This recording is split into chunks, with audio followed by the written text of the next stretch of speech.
Muy contentos de estar aquí y además ver organizaciones de base, intelectuales que estén empeñosos, que estén resueltos a continuar en la lucha, como decía Andrés hace un momento. Yo creo que es fundamental el darnos cuenta, con toda la modestia del caso, pero darnos cuenta de la importancia de lo que nuestro pueblo ha logrado al derrotar, al menos temporalmente. Yo además señalo eso con mucho pesar, pero al mismo tiempo con mucha esperanza. Al menos temporalmente hemos derrotado a la agenda del odio, de la violencia, de la polarización social, del escándalo permanente, de la mentira, de la depresión, de la falta de esperanza en absoluto.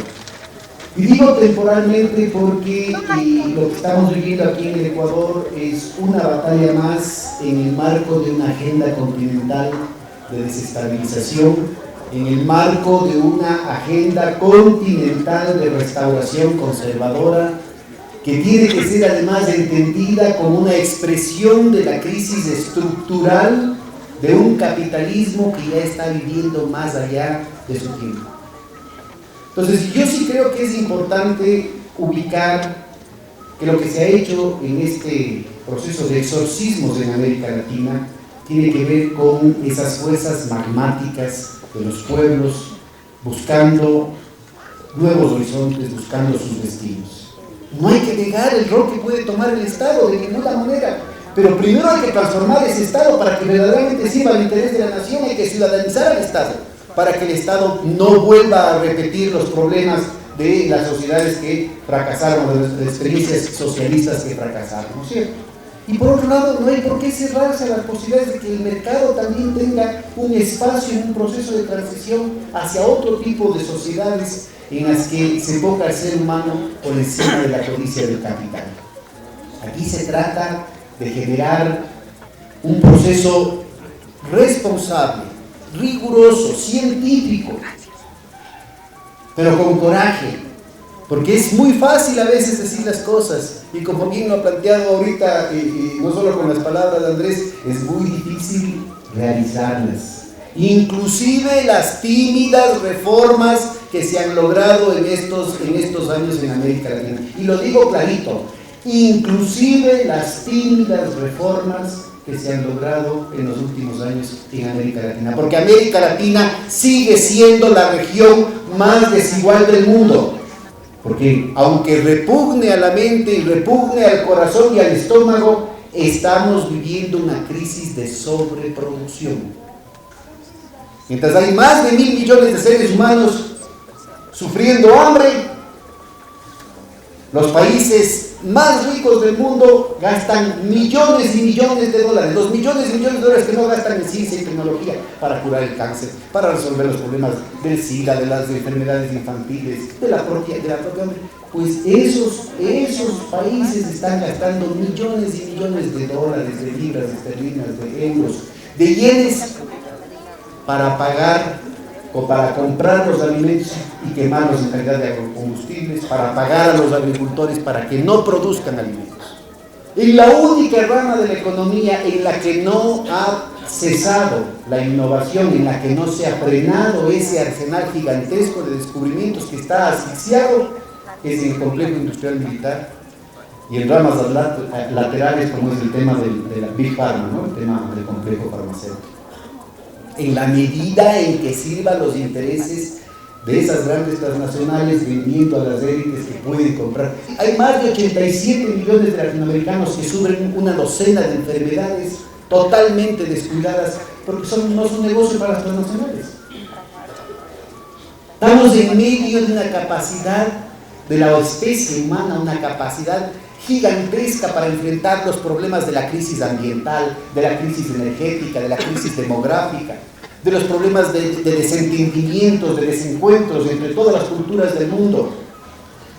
Simplemente esto es definido, esto es programado, esto es organizado desde la necesidad de rentabilizar ciertos capitales cada vez concentrados en menos manos.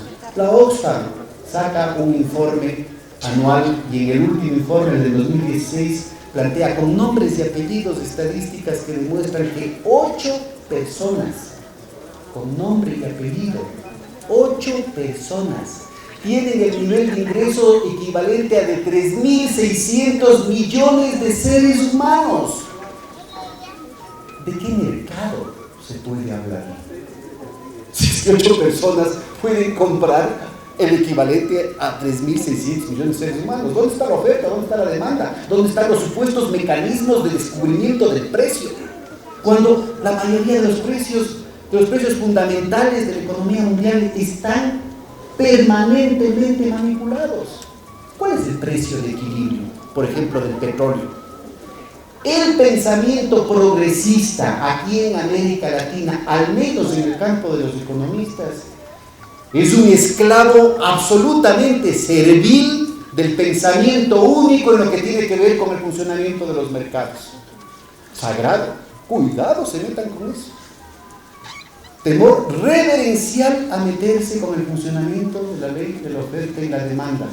¿Se dan ustedes cuenta lo que significa la imposibilidad, el océano de imposibilidades que el pensamiento progresista se ha autoperpetrado, se ha autoimpuesto desde la desesperación de obtener la aprobación de los de arriba y los de fuera, que precisamente no les interesa que pensemos en estos problemas así de básicos, así de fundamentales, así de ineludibles?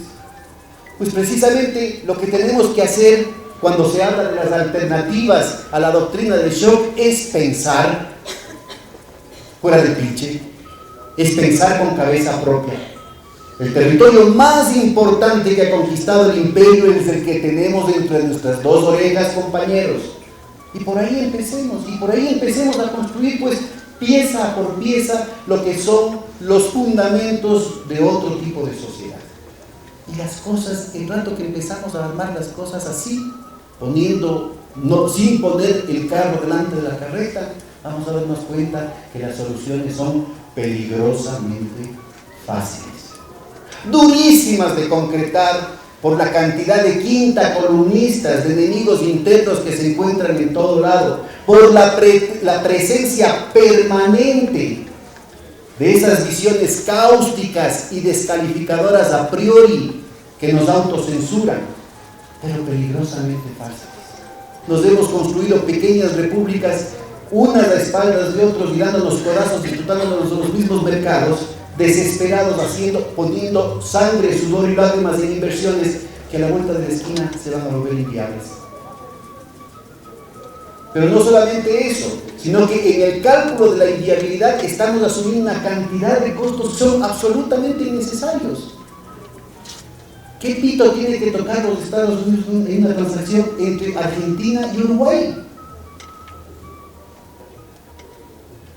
El Sucre, por ejemplo, en el diseño del sistema unitario de compensación regional, lo que se hizo es se eliminó todos los intermediarios y se hizo una conexión de intranet entre los bancos centrales. Vea usted. Peligrosamente fácil. Y se elimina una cantidad de costos, una cantidad de transacciones absolutamente imposibles, se vuelven perfectamente viables. Y lo mismo estamos haciendo ahora con Supertienda Ecuador, poniendo lo mejor de las perspectivas del Internet de las cosas, del dinero electrónico, los circuitos de pago locales, la posibilidad de que usted pueda, ¿no es cierto?, con la gente de su barrio, de su municipio, fiarse mutuamente, cruzar las deudas, cruzar las cuentas claras de chocolate espeso y movilizar los recursos, aunque falten los dólares, compañeros. Más de 1.000 millones de dólares de productos de la economía popular y solidaria, que nos decían que era imposible, se han logrado colocar con corte a diciembre del 2016 en las fechas de los supermercados, compañeros.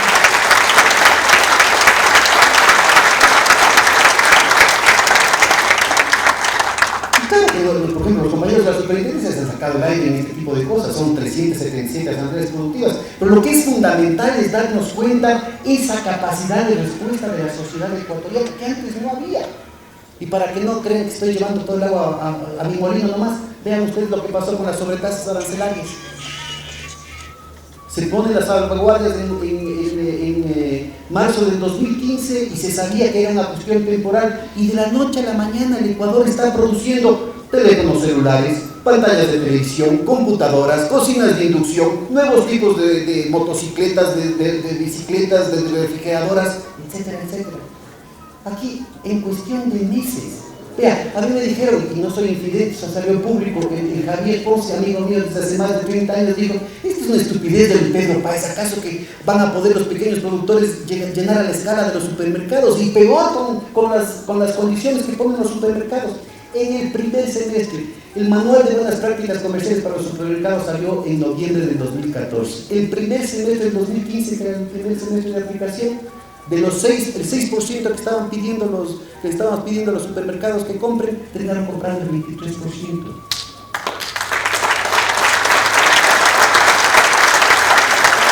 O sea, pongámonos muy objetivos. Yo creo que es indispensable, y yo quiero, por favor, que me disculpen, pero yo quiero, ¿no es cierto?, que tengamos este baño de agua fría, este baño de realidad respecto a las tareas concretas que tenemos enfrente. Y no desde el pesimismo, al contrario, como bien decía emocionado el Andrés hace un momentito, porque ya se están viendo los frutos. Aquí estamos diciendo desde los resultados. A sacudirnos, carajo, que sí se puede.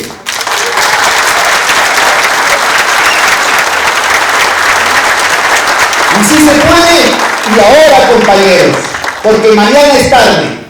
Y sí se puede, y ahora, compañeros, porque mañana es tarde, porque lo que es esta derrota del proyecto de desestabilización, del proyecto de odio y de violencia aquí en el país, no tardará en levantar cabeza, porque no depende de nada interno, no depende de ninguna realidad, no depende de ningún proceso social que se esté gestando aquí en el país, depende del tamaño y del ritmo de billeteras de afuera, compañeros. Intentaron hacernos, con el pretexto de las sobretasas arancelarias, lo mismo que le está pasando a los compañeros en Venezuela. Ya 4 años de guerra económica, de manipulación de los mercados. Y nos hicieron aquí también en el Ecuador. ¿No se acuerdan? Bueno, algunos se les ve que no nacían todavía en ese entonces. ¿No se acuerdan cuando dolarizaron el país? No habían ya los productos, los precios estaban yendo a los cielos, el dólar pasó de los 30.000 soles por dólar. Salió el señor Maguad y no tomó ninguna medida, solo anunció que, eso fue el 9 de enero, anunció que en marzo iba a darse la dolarización y se tranquilizó todo y volvieron a aparecer los productos y los precios se tranquilizaron. Es que no es cierto. No es cierto que los mercados son una fuerza de la naturaleza, o peor aún, una fuerza sobrenatural. Los mercados son hechos por los seres humanos. Les advierto porque este es uno de los elementos esenciales en la caja de herramientas que nos tienen preparado, la receta única que nos tienen preparado aquí en el Ecuador, para poner de rodillas a la sociedad ecuatoriana. Pero este país no se deja, pues, compañeros, de eso se trata.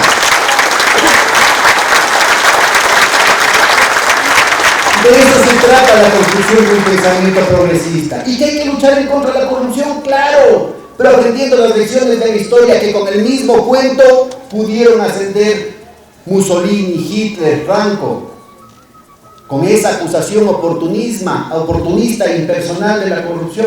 Pues la corrupción tiene nombres y apellidos y hay mecanismos súper objetivos para controlar la corrupción. Una de ellas, lo que acaba de mencionar el Andrés con el asunto de la denuncia de los TVIs. Tremenda sinvergüencería. Otra de esas, esa vocación de cambio con la que se pronunció el pueblo ecuatoriano el 19 de febrero, diciendo no queremos funcionarios, ni electos, ni designados que tengan su plata en el exterior. Cruce eso con las declaraciones de impuesto a la renta y con la declaración patrimonial. ¿Cómo haces para guardar la coima del soborno o el enriquecimiento ilícito? Con el CERCOP, con el Santiago, armamos... Ahorita hay más de 130 observatorios ciudadanos, de los cuales 32 forman la Red Nacional de Observatorios en el tema de la salud. Facultades de enfermería, farmacia, medicina, trabajo social, trabajadores hospitalarios, el seguro social campesino, colegios médicos. Muchos de los que están ahí involucrados son gente que estaba haciendo la oposición y algunos de ellos exactamente, yo por favor les invito, yo sé que es de no creer, algunos de ellos haciendo exactamente el mismo cuento que hicieron en su momento, años atrás, en Venezuela y en Bolivia. con la marcha de los mandiles blancos, con las mismas acusaciones, el mismo libreto. Al cabo de cierto tiempo empezaron a discutir los términos de referencia de la subasta inversa, ya nos va a contar con más detalles seguramente en Santiago, y de una cuestión que estaba pensada en más de 1.200 millones, se redujo ya el presupuesto a 650 millones y terminó comprándose todo con la veeduría, con la vigilancia ciudadana, inclusive de la oposición, en menos de 150 millones. Ahí está una posibilidad de tender puentes. Si no es necesario de que todos pensemos igual, compañeros.